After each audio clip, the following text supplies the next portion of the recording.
Hi there, folks. It's Jonathan Denwood here from WP-Tonic. And in this video, I'm going to be talking about the facts that you need to know about visual learning.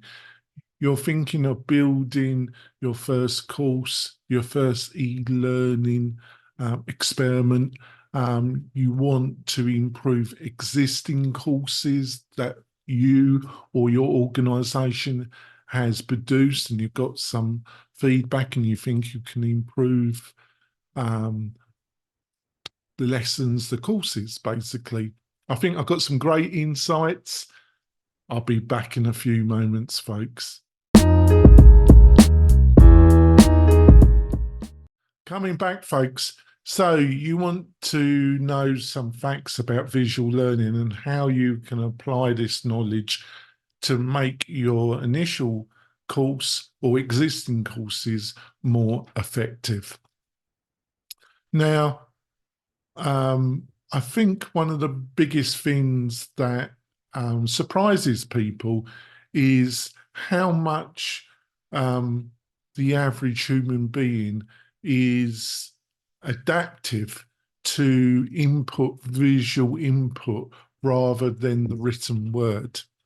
And what I mean by that is that the amount of information that we can absorb from images compared to written text is a magnitude of 6+, basically.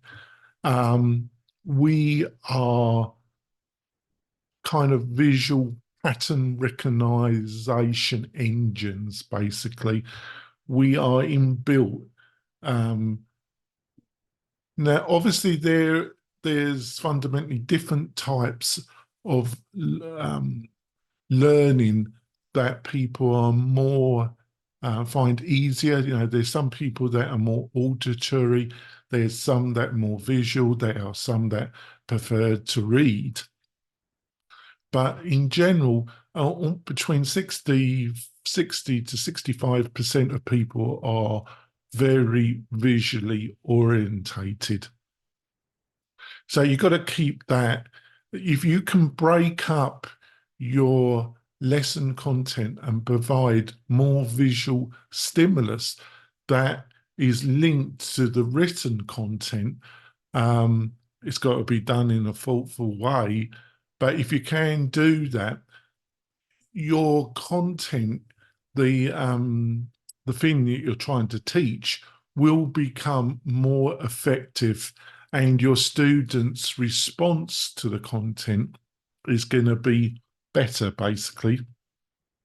So there's a lot of science behind this.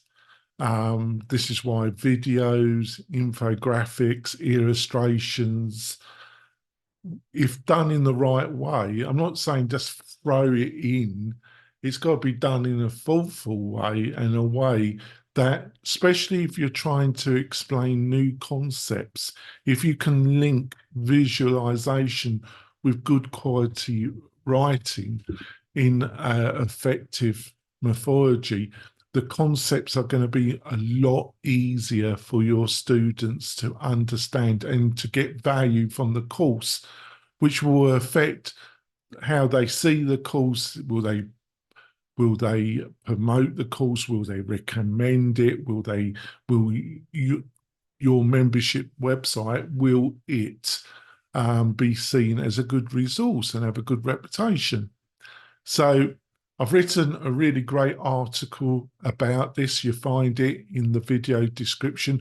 I go into a lot more detail about the different things that you got to understand and how this can help you lay out your first course, or if you're improving some previous courses and you know that they need improving.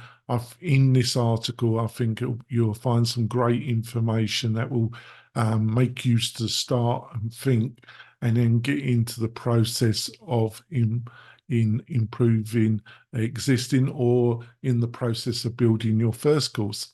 Hopefully you found this video useful. It's made you start to think a little bit. If it has, give us a thumbs up and subscribe to the channel. It really does encourage me to make more of these videos. We're making these almost every week.